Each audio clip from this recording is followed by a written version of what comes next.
So welcome everyone. Well, first of all, welcome back after our week off last week.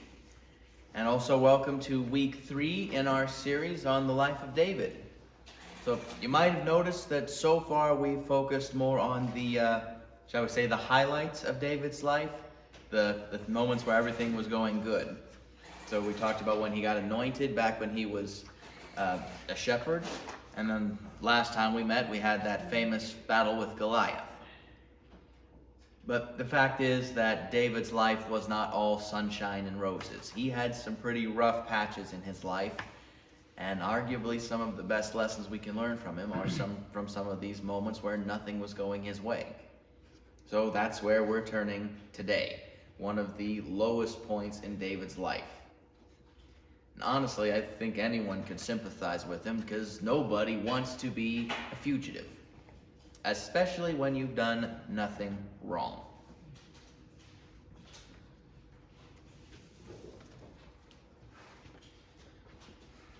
After Saul returned from fighting the Philistines, he was told that David had gone into the wilderness of En-Gedi.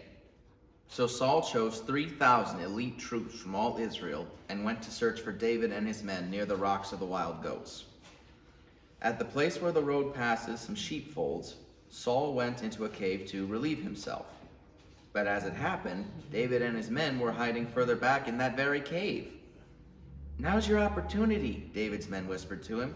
"Today the Lord is telling you, I will certainly put your enemy into your hand to do with you as you wish." So David crept forward and cut off a piece of the hem of Saul's robe. But then David's conscience began bothering him because he had cut Saul's robe. He said to his men, "The Lord forbid that I should do this to my lord the king. I shouldn't attack the Lord's anointed one, for the Lord himself has chosen him." So David restrained his men and did not let them kill Saul. After Saul left the cave and gone on his way, David came out and shouted after him, "My lord the king!" And when Saul looked around, David bowed low before him. Then he shouted to Saul, "Why do you listen to the people who say I'm trying to harm you? This very day you can see with your own eyes it isn't true. For the Lord placed you at my mercy back there in the cave. Some of my men told me to kill you, but I spared you.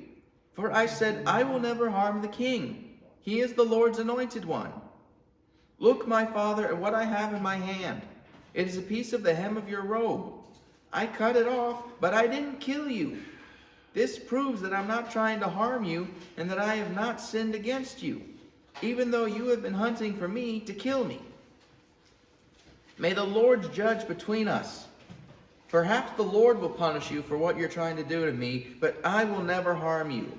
As the old proverb says, from evil people come evil deeds. So you can be sure I will never harm you.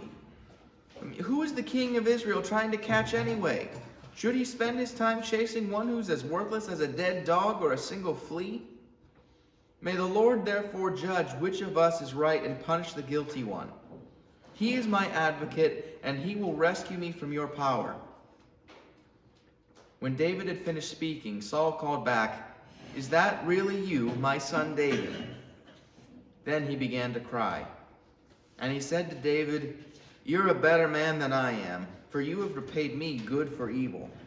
Yes, you have been amazingly kind to me today, for when the Lord put me in a place where you could have killed me, you didn't do it.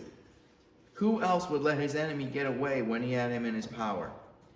May the Lord reward you well for the kindness you have shown me today. And now I realize that you surely are going to be king, and that the kingdom of Israel will flourish under your rule. Now swear to me by the Lord that when that happens, you will not kill my family and destroy my line of descendants." So David promised this to Saul with an oath. Then Saul went home, but David and his men went back to their stronghold. So our passage today begins right in the middle of things. So David had been the nation's hero. After slaying Goliath, everybody looked up to this little kid. As he grew up, he would go on to be one of Israel's best generals. The people loved him. But that same love that the people had for David made Saul extremely jealous. He couldn't stand the fact that David was so popular, seemingly at his expense. I mean, even his own son, Jonathan, who was supposed to take over for him as king someday, favored David.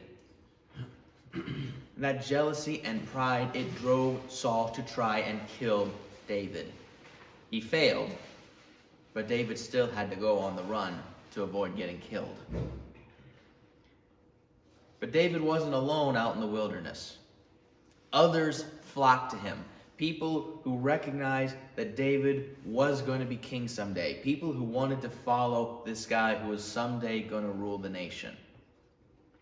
By the time our story today takes place, he had a small army around him, probably at least 600 men. And that's just the men. There's a chance he had a much larger following made up of their families as well. So not long before our passage actually picks up, Saul had been chasing David with an army of his own. But then he gets word that the Philistines are attacking. He has to break off his attack and go deal with them, trounces them, but now he's back once again trying to find David. But David's smart. He knows the region that he's in, this area around En-Gedi. It's full of rocks and caves. It's easy to hide a large group of people in all of this. And it's also easy to get lost if you don't know your way around. But this is practically David's backyard. This is the tribal lands of Judah. They know their way around it, because David is from Judah. One other thing to consider, it's near impossible with all these rocks and caves for someone to sneak up on you in all of this. Someone comes your way, you're going to see them a far way off. So this is a very smart move on David's part. Now, in the middle of Saul's search, trying to find David, as one has to do every so often, Saul has to go to the bathroom. So he finds one of those caves to go do his business in. Boy, was he in bad luck that day, though. Because it just so happens, this very cave that Saul goes into to do his business, David and his army are way in the back, just waiting for Saul and his men to leave. And obviously Saul wants a little privacy while he's doing what he's doing, so no bodyguards, no attendants. He's alone and helpless. David's men see nothing but an opportunity. And after all, if Saul's dead, they don't have to be on the run anymore. David can claim the throne. They can return to the capital in triumph. They don't have to be fugitives anymore. I think you kind of get the impression they're done with the whole situation. They want this to be over. And so they encourage David to act. And David does act. But all he does is cuts off a corner of the king's robe. But even in doing that much, David's conscience acts up on him and he regrets doing it. So he takes that piece of rope that he cut off, goes back to his men, and to be honest, he just kind of lays into them. I mean, you get the idea that David, he's upset about what he's done, but he's also kind of upset with his men for encouraging him to do worse than this. So he makes sure they sit down, they shut up, and that nobody harms Saul. So Saul finishes up, he heads out, and David follows him out. Then he calls out to Saul and bows down in front of him, and he lays himself out. He's helpless as Saul was a moment ago. Despite everything Saul has done to him, David still treats him as his king. And then David goes into this big impassioned speech, just trying to show Saul just how messed up the whole situation is, how wrong Saul has been for chasing him. He even shows Saul that piece of robe he cut off, basically as proof. You think I'm out to kill you? Here's proof I could have done it and I didn't. David had every opportunity to kill Saul and take over the kingdom.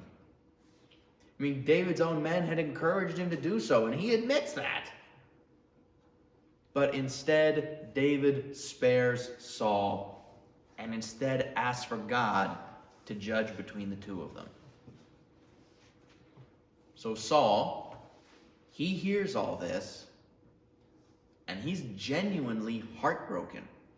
I mean, he realizes just how messed up what he's doing is. And he asks David to forgive him. And then maybe for the first time, Saul acknowledges that one day David truly is going to be king. He even acknowledges that the kingdom is going to do very well under David. But he also asks a promise from David at this point. You see, it's the custom back in those days that when a new king comes to power, one who's starting a new dynasty, a new ruling family, typically they would go out of their way even to make sure there was nobody left from the old family line that could contest the throne. So Saul is asking David not to do that, to leave his family in peace. And David willingly does so. I mean, he's got no interest in getting rid of Saul's family. So the two part company. Well, honestly, because David, even though he realizes that Saul's repentance is genuine in this moment, he also realizes he can't trust the king to keep this sense of repentance, even as far as it would take them to get back to the capital city. Saul's proven too inconsistent, so David still has to wait. And you got to admit, that's got to be a rough situation for David. I mean, he's probably, as much as his men, wanting to get out of this whole fugitive situation. But there he is, stuck waiting. Now, I think we got to admit, when we look at this story, we got to think that this is kind of a strange way of dealing with things. I mean, if you look at about any other story with a similar situation in it, this is not how the hero would have dealt with the situation. I mean, about any other story, the hero likely wouldn't have thought twice about dispatching the villain, just getting rid of him then and there. Some stories, admittingly, maybe the hero would wait for the villain to recognize he's there and give him a chance to defend himself, but still would have ended in the hero winning the fight. Some stories might have tried to avoid the violence entirely and just had the hero capture the villain at this point. But the basic idea is, if we look at about any other story with a similar situation, no one would ever expect the hero to act the way David did in this situation. I mean, by the wisdom of the world, either in David's day or in ours, we're kind of left with the impression that what David does isn't the smart thing to do. I mean, leaving Saul live, or even just not even trying to take over the throne at this point? Conventional wisdom is left to scratch its head at this. Despite that, though, despite what the world may say, the scriptures make it very plain. The only right thing for David to do in this situation is what he did. In fact, we're even told that David's conscience acts up on him for just cutting off that corner of Saul's robe. He says that was a step too far. So I think we're left with the question, why? Why was this the right thing to do and not what everyone else was telling David to do? It all comes down to who's ultimately in control. I mean, God was the one that promised that someday David would be king. That also means that God was going to do everything to make sure it happened, because God never breaks a promise. But David wasn't the only guy that God had promised that to. Saul didn't come to power on his own. God specifically chose him for the job. When it comes to the acts of God, only God has the right to undo his work. God was the one who made Saul king. So God alone had the right to remove him as king. God's promise to David didn't change that fact. And that's the realization that David has that day in the cave. No matter how wrong Saul was for persecuting him, no matter what David's men told him, no matter how tired he was of running, if David acted the way everyone expected him to act in this moment, if he impatiently jumped the gun and took God's promise now instead of waiting on God to do it, he was going to be in the wrong. As a matter of fact, David would be guilty of the very thing that cost Saul the throne. Jump back a few years, long before the idea of David taking over as king was even a thought. Back when Saul was at the height of his popularity and power. Saul's getting ready to go into battle. The army's all lined up and ready. They're just itching to get in, beat the enemy, but they're waiting.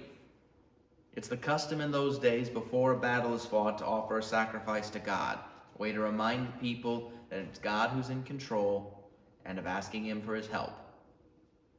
So Saul and his men are ready. They're just waiting on Samuel to show up to offer the sacrifice. But Samuel's late.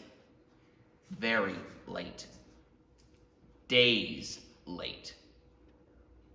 Saul starts looking around and he realizes if something's not done soon, a lot of his men are going to abandon him. So Saul's got a choice. Wait on Samuel to show up or take matters into his own hands. Saul foolishly chooses the latter. And he offers the sacrifice himself, something that it's forbidden for anyone other than a priest or Levite to do. As king, one of Saul's greatest responsibilities, if not his greatest, is to be an example to the people on how to follow God. By failing to do so in this moment, by impatiently trying to take what he wants from God, no less, Saul rips the kingdom away from his family. And that's what Samuel does as soon as he shows up, with the blood of that sacrifice still on Saul's hands, no less. If that's not bad enough, that wasn't the last time either. Sometime later, again, Saul goes into battle. This time he's being used as a tool of God's judgment against an enemy nation. God says, these people are so far gone, they got to be wiped out, or it's just going to cause trouble for too many people. Saul instead takes the king captive, and he gathers up as much livestock as he can from this enemy nation, even though that was supposed to be wiped out too. Samuel confronts him, and he tries to make the excuse of, I kept the king alive because the people wanted him alive. There's a trophy, and the animals are all for sacrifice. Fact remains, though. Once again, Saul disobeyed God. His direct orders, no less, because he wanted to take something for himself in all of this. Honor and glory and respect from the people. You know, he'd probably have gotten all that if he'd just done what God had told him to in the first place. But instead, he impatiently took it for himself.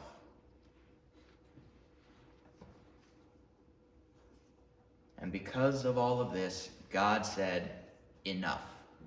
This was the straw that broke the camel's back.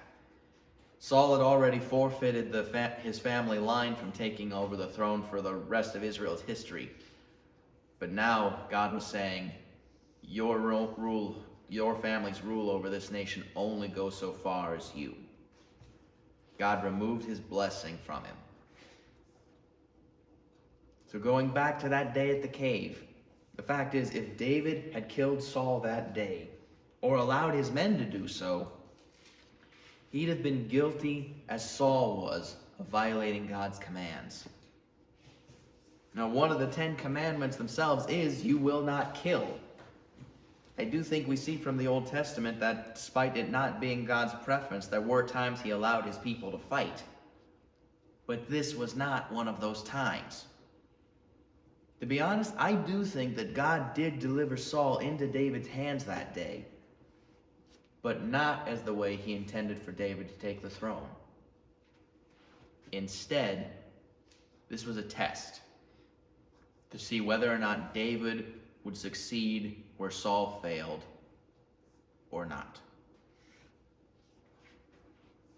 So this then teaches us one of the hardest things for a person to learn: the need to wait on God's timing.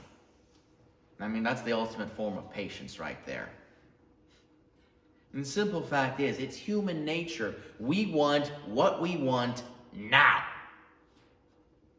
As people of the 21st century, I think we have that bug a little worse than most. I mean, this is the age of fast food and express delivery. We want what we want now, get in our way about it, and get run over. That's kind of the attitude of people nowadays. I mean, the old saying might be patience is a virtue, but I about bet you talk to anybody in line about that, and they'll start a fight with you over it. People in our time don't want to be patient. I do feel that at times people in this day and age have it worse than others throughout history, but I will also say this ain't a new issue. Impatience is something we've been dealing with since the beginning. I mean, I think we see even a little bit of impatience running in Adam and Eve when they take a bite out of the apple. And we've got plenty of other prominent examples of the Bible of problems that people have waiting on God. And I do want to emphasize problems. When we go back to Abraham and Sarah, the people who started the nation of Israel, because it's from their family line that it comes, God promised them they would have children of their own and a family line that would go in and become that nation. But God made them wait. And they decided that if this was going to happen, they had to take matters in their own hands. So they impatiently had Abraham marry another woman to try to start a family through her. The end result was nothing but family turmoil that they spent years dealing with. Turmoil that never actually healed, that still affects people to this day. We go to when the nation of Israel first became a nation, when they're waiting at the base of Mount Sinai, waiting on Moses to come down with God's laws and regulations on how he expects them to live. Moses is up there 40 days. The people get impatient and decide they need to replace God with someone else. And they make a golden calf. If it hadn't been for Moses' intervention, God would have wiped them out for it. And to be honest, I can't help but think that this left a scar on their relationship that we see throughout the whole Old Testament and even into the New. One last example. A guy by the name of Jacob. Abraham's grandson. God had promised that he would fulfill his promise to Abraham through Jacob's part of the family instead of his older brother Esau. Instead of waiting on God to fulfill his promise, Jacob tricked and swindled his father and brother in order to get it.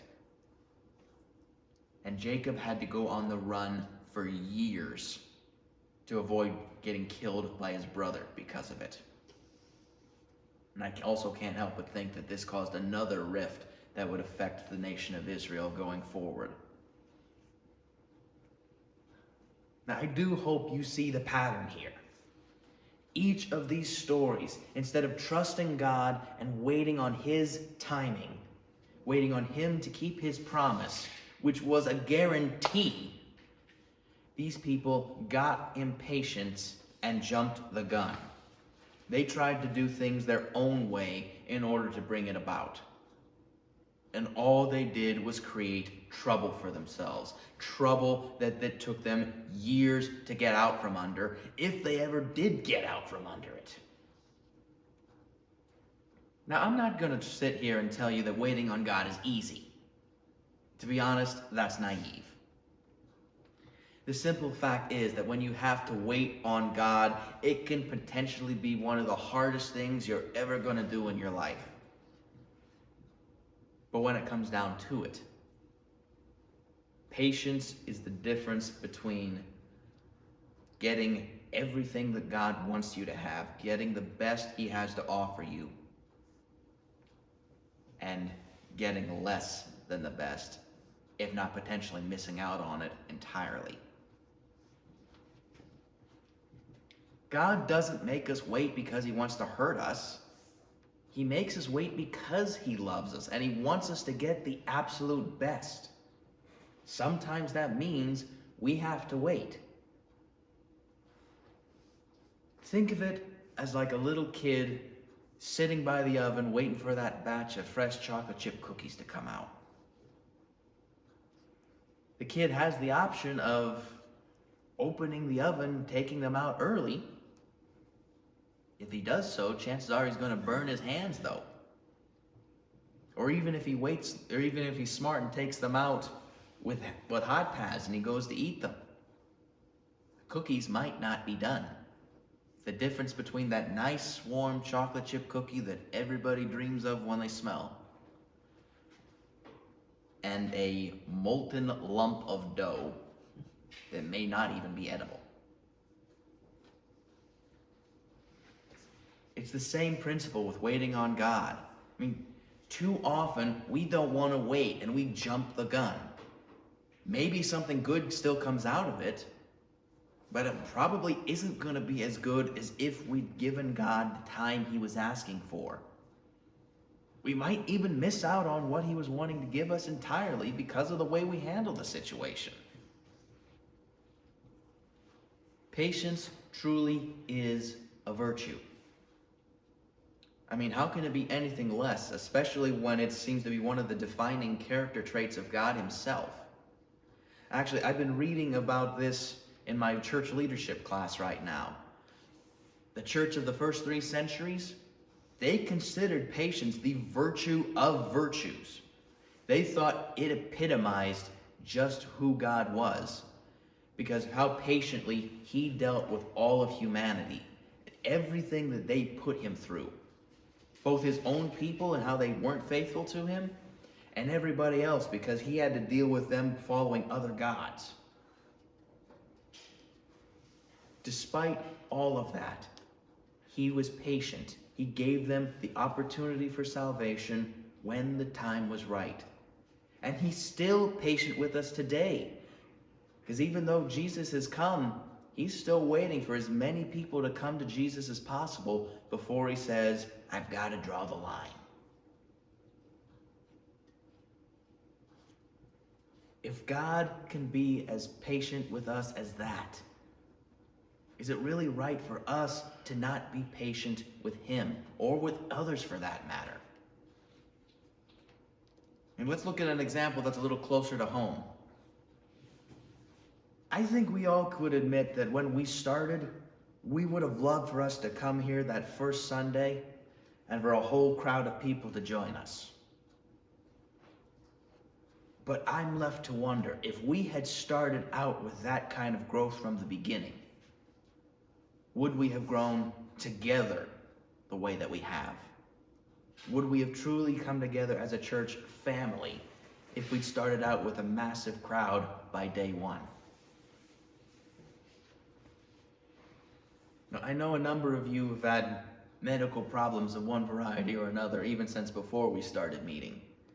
And I just about bet that every one of you would have liked that God would have healed you even before you got the news that you were sick or dealing with whatever. And I totally get that. But maybe God wanted you to wait and go through the process of healing because he was wanting to grow you in some way. Maybe it was meant to help you trust him better through it, or who knows what other lesson. Something you never would have learned if you hadn't gone through it. One last example. I think at some point or another, everybody's dealt with the big expense that has to be dealt with. I mean, whether it's a broken down car, appliance, or something. Something breaks or something needs fixed, and but you can't get it right away. You've got to earn up the money before you can actually make the expense. It might be difficult to deal with the wait, but maybe the reason you're going through the wait is that while you're in the process of getting the money you need to make the expense, you're also learning the best way to deal with it when you finally do have the resources you need. Again, patience isn't easy. At times it does seem that we're almost wired to be impatient. But that's also part of why we've got to trust on God and follow his patient example. Nobody likes to wait. But maybe while we're stuck in the wait, if we take a moment and look at what he's trying to teach us through it, what he's trying to bring about as we wait, maybe we can learn from his example and be patient.